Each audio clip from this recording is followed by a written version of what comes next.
Hello বন্ধুরা, good evening সবাইকে। তো দেখো, সন্ধেবেলা সুন্দর করে একটা শাড়ি পরে সেজে গুজে রেডি হয়ে গেছি, যাচ্ছি এখন ঝুলন দেখতে।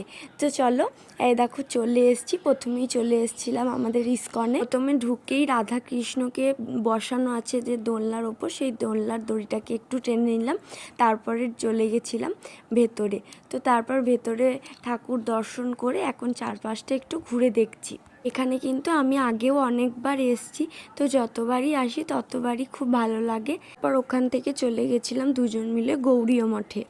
তো গৌড়ীয় মঠে প্রথমেই প্রবেশ করে দেখলাম মন্দিরটাকে সুন্দর করে সাজিয়েছে।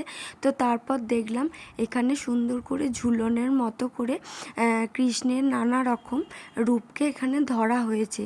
তো দেখতে তো খুবই ভালো লাগছিল। আর এদিকে এই ঝর্ণাটাও তো অনেক সুন্দর লাগছিল। আর এদিকে এই যেখানে রাধাকৃষ্ণকে বসানো আছে সেখানে দেখো অরিজিনাল আম দিয়ে এখানে কিন্তু সাজানো আছে জায়গাটাকে।